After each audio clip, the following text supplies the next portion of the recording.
घर घेताय सावधान। राज्यात 4904 प्रकल्पांमध्ये अनियमितता। ग्राहकांचे कोट्यावधी रुपये अडकले। मध्यमवर्गीयांच्या स्वप्नातील घर आता अनेकांसाठी EMI आणि मानसिक तणावामुळे एक दुःस्वप्न ठरावं अशी परिस्थिती आहे। पुण्यातील अनेक रिअल इस्टेट प्रकल्पांना महारेरानं स्थगिती दिली आहे। विकासकांचा हलगर्जीपणा आणि पारदर्शकतेचा अभाव यामुळे खरेदीदारांना मालमत्ता हस्तांतरण किंवा परतावा मिळत नाही। त्यामुळे खरेदीदारांचे कोट्यावधी रुपये या गृहप्रकल्पात अडकले। जिल्हानिहाय स्थगित प्रकल्पांची स्थिती काय आहे पाहूया।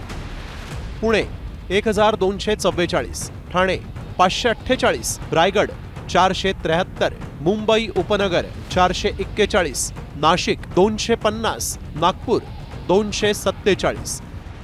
आर्थिक नियोजनाचा अभाव आणि कायदेशीर बाबींकडे दुर्लक्ष यामुळे अनेक खरेदीदारांना नाहक त्रास सहन करावा लागतोय।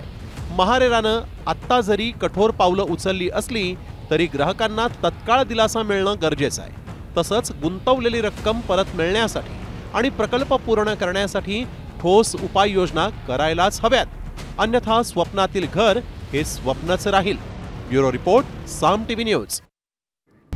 आता isakal.com आहे देशातील नंबर 1 ची मराठी न्यूज वेबसाईट। प्रत्येक अपडेटसाठी isakal.com ला नक्की भेट द्या।